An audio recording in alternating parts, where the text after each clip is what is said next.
আসসালামু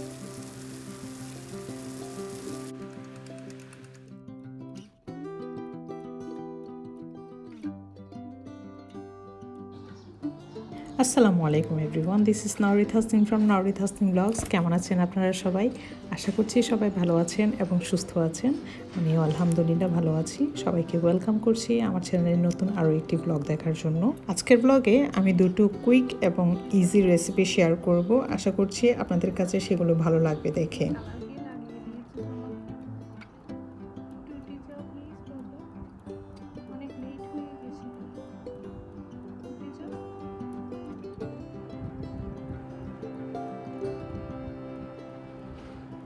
শেহরান ওর স্কুলে চলে গিয়েছে খুব সকালে, কিন্তু আমি আহলানকে তুলতে পারছিলাম না ঘুম থেকে।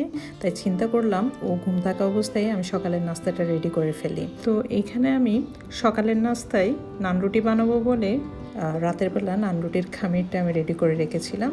এখন দেখুন ফুলে একেবারে দ্বিগুণ হয়ে গিয়েছে। তো এই ফুলকো নানরুটিগুলো আমি আগে রেডি করে নিব, তারপর সাইড ডিশ হিসেবে যে নাস্তাটা বানাবো সেটা আপনাদের সাথে একটু পরেই শেয়ার করব। এই নানরুটির খামিরে আমি ইস্ট ইউজ করেছি। ইস্টের একটা আলাদা গন্ধ থাকে। বাসায় যদি আপনাদের কাছে টক দই না থাকে সেই ক্ষেত্রে ওই গন্ধটাকে কিছুটা কমাতে চাইলে আপনারা পাউডার মিল্ক ইউজ করতে পারেন। আমার বাসায় টক দই ছিল না আজকে, তাই আমি পাউডার মিল্ক ইউজ করেছি। এভাবে পাউডার মিল্ক ইউজ করলে কিন্তু নানরুটি খাওয়ার সময় ইস্টের যে আলাদা একটা গন্ধ থাকে সেটা কিন্তু তেমন একটা বোঝা যায় না। আপনারা চাইলে এই ট্রিকটা অ্যাপ্লাই করে দেখতে পারেন।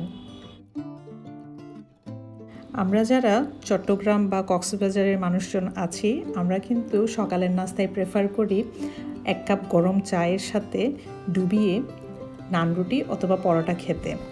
আমরা হাজব্যান্ড ওয়াইফ দুইজন মিলে কিন্তু এভাবে ব্রেকফাস্ট করতে অনেক পছন্দ করি। তো এই নানরুটি বানাতে বানাতে আজকে হঠাৎ মাথায় আসলো কেননা একটি সাইড ডিশ বানিয়ে ফেলি, যেটা আমার অনেক দিন ধরে খাওয়া হয় না। তো যেই চিন্তা সেই কাজ। আমি আজকে যে নাস্তাটা বানাবো নানরুটির সাথে সেটা আপনাদের সাথে শেয়ার করব একটু পর, তাই ব্লগটি দেখতে থাকুন, হয়তো আপনাদের কাজে আসবে।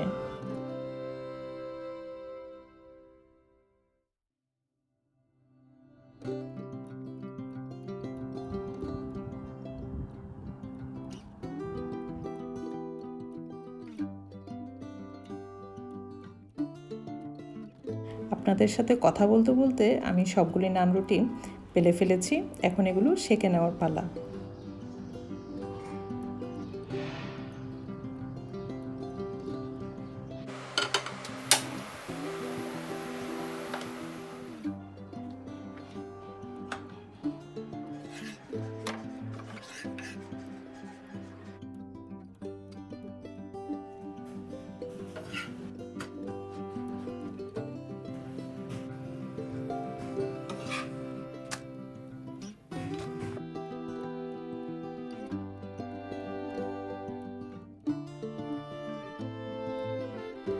বলেছিলাম না আপনাদেরকে নানরুটি বানাতে বানাতে একটি নাস্তার কথা মনে পড়ে গিয়েছে হঠাৎ করে, যেটা আমি অনেক দিন খাই না। হ্যাঁ, এখন আমি সেটাই বানাবো। এখন আমি ডিম দিয়ে টমেটো ভাজি করব।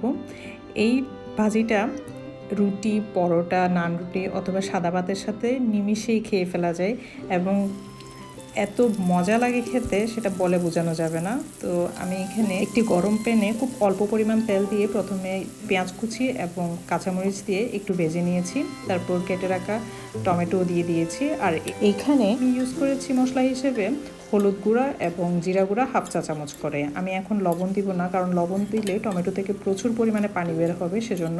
তো এই টমেটো আপনি কিছুক্ষণ পর পানি ছেড়ে দিবে এবং সফট হয়ে যাবে, এবং ঢাকনা না দিয়ে আমি এই পানিটা শুকিয়ে নিব। তবে এই পর্যায়ে চুলার আঁচটা কিন্তু একটু মিডিয়ামে রাখতে হবে, না হয় টমেটো পুড়ে যাওয়ার সম্ভাবনা থাকবে। আর যখন পানি শুকিয়ে আসবে তখন আমি এতে দিয়ে দিব 2টো ডিম আর পরিমাণ মতো লবণ, এবং ভালোভাবে মিক্স করে দিব যেন ডিমটা ভালোভাবে কুক হয়ে যায়। আর আরেকটা কথা সেটা হচ্ছে এই ডিম টমেটোর ভাজির জন্য আমি 2 জনের পরিমাপে নিয়েছি সব কিছু। আপনাদের ফ্যামিলি মেম্বার যদি বেশি হয় সেক্ষেত্রে ডিম এবং টমেটোর পরিমাণটা একটু বাড়িয়ে নিতে পারেন।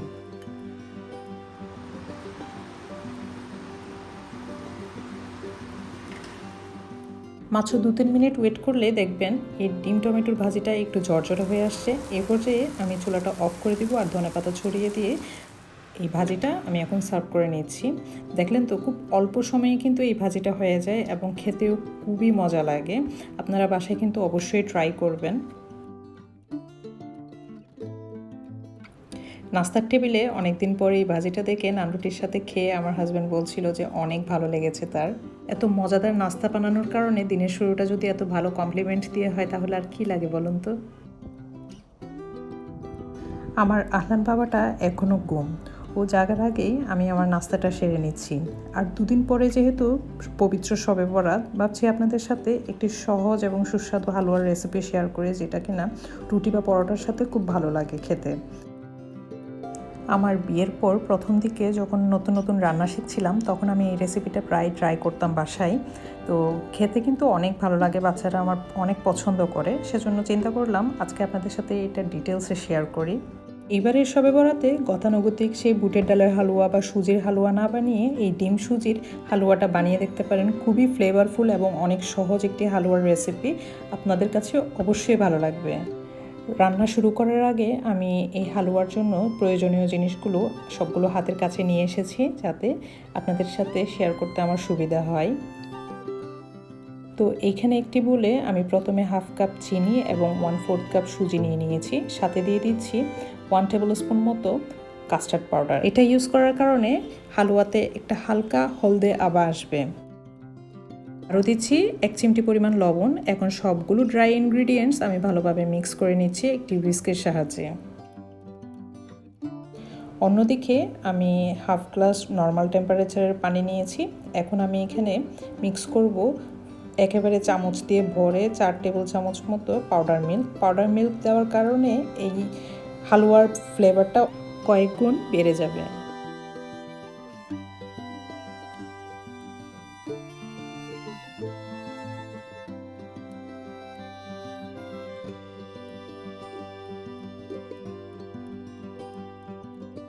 লিকুইড মিল্কের এই মিশ্রণটা আমি সুজি আর চিনির মিশ্রণে ঢেলে দিচ্ছি। এখন ভালোভাবে একটু মিক্স করে নেব।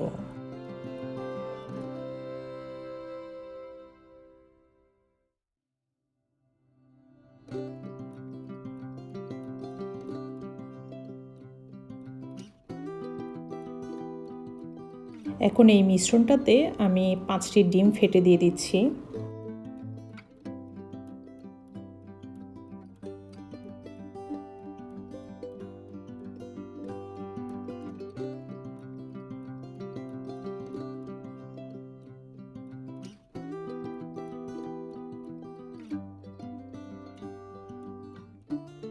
ডিম অ্যাড করার পরে আমি একটি হ্যান্ড হুইস্কের সাহায্যে ভালোভাবে মিক্স করে নিব। ডিমগুলো যখন ভালোভাবে মিক্স করা হয়ে যাবে তখন আমি অ্যাড করে দিব 1/2 চা চামচ মতো ভ্যানিলা এসেন্স। ভ্যানিলা এসেন্স দেওয়ার কারণে ডিমের যে আসল একটা গন্ধ থাকে সেটা আর আসবে না এই হালুয়াতে। নাড়তে নাড়তে এক পর্যায়ে দেখব চিনিটা মোটামুটি গলে গিয়েছে, তখন আমি বাটিটা সাইডে রেখে দিব।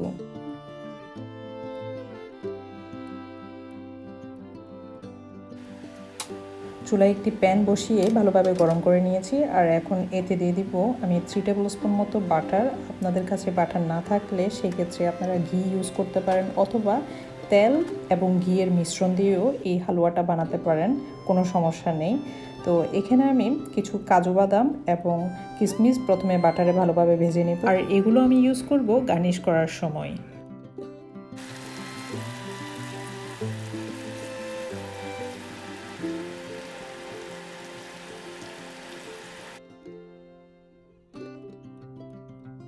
বাদাম কিশমিশগুলো হালকাভাবে ভেজে আমি তুলে নিয়েছি, এবং যেহেতু বাটার খুব তাড়াতাড়ি পুড়ে যেতে পারে সেজন্য চুলার আঁচটা কমিয়ে রেখেছি।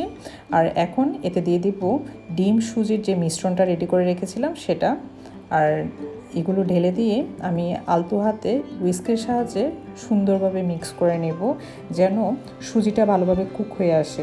হুইস্কের সাহায্যে যদি আমি এই মিশ্রণটা নাড়াচাড়া না করি সেক্ষেত্রে দেখা যাবে সুজিগুলো দলা পেকে যাবে এবং হালুয়ার টেক্সচার কিন্তু তখন মোটেও ভালো আসবে না। আমাদের পরিবারে এমন অনেকেই আছেন যারা ওয়ার্কিং উইমেন হিসেবে কাজ করছেন এবং বাসায় রান্নার জন্য তেমন একটা সময় দিতে পারেন না, অথবা যারা নতুন মাত্র সংসার শুরু করেছেন, নতুন রাঁধুনি যারা আছেন, তাদের জন্য আজকের আমার এই হালুয়ার রেসিপিটা একেবারেই পারফেক্ট। তো প্রথম 5 মিনিট মতো হ্যান্ড উইস্ক দিয়ে অনবরত নাড়তে নাড়তে যখন দেখব সুজিটা একটু কুক হয়ে এসেছে, এই পর্যায়ে আমি আর হ্যান্ড উইস্ক ইউজ করব না। এই পর্যায়ে আমি একটি স্প্যাচুলা ইউজ করছি এবং ততক্ষণ পর্যন্ত হালুয়াটা রান্না করব যতক্ষণ না পর্যন্ত এটি ভালোভাবে ঝরঝরে হয়ে না আসে। এবং এই পুরো রান্নাটা আমি করেছি চুলার আঁচ একেবারে লো টু মিডিয়ামে রেখে। যদি আঁচ বাড়িয়ে দেন তাহলে কিন্তু হালুয়ার কালার নষ্ট হয়ে যেতে পারে, তো ওই দিকটা একটু মাথায় রাখতে হবে।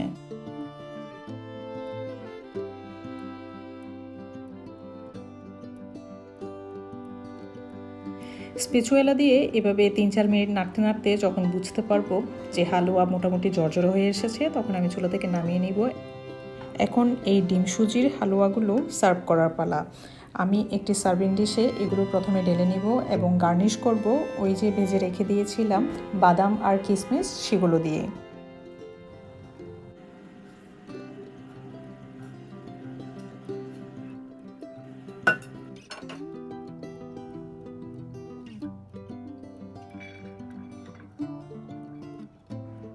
কিশমিশ আর কাজু বাদাম অ্যাড করার পর আমার কাছে মনে হচ্ছিল এখানে গার্নিশিংয়ের জন্য একটু কম হয়ে গিয়েছে, সেজন্য আমি আরও কিছু পেস্তা বাদাম কেটে নিচ্ছি, এখানে গার্নিশিংয়ের জন্য ইউজ করব।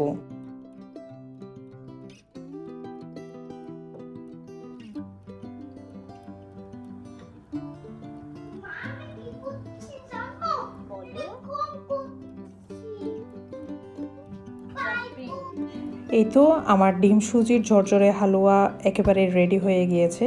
গার্নিশ করার পর অনেক বেশি কালারফুল লাগছিল দেখতে। তো আপনাদের কাছে আমার এই রেসিপিটি যদি খুবই সহজ মনে হয় তাহলে অবশ্যই এইবারের শবে বরাতে বাসায় একটু ট্রাই করে দেখবেন। আমি আশা করছি আপনাদের কাছে অনেক অনেক ভালো লাগবে। আর আজকের ব্লগে এই পর্যন্তই। আমার এই ব্লগটি কেমন লেগেছে আপনাদের কাছে আমাকে অবশ্যই কমেন্ট করে জানাবেন। আর ব্লগে একটি লাইক দিতে ভুলবেন না। সবাই চ্যানেলটি সাবস্ক্রাইব করে আমার পাশে থাকবেন। সবাই ভালো থাকবেন। খুদা হাফেজ।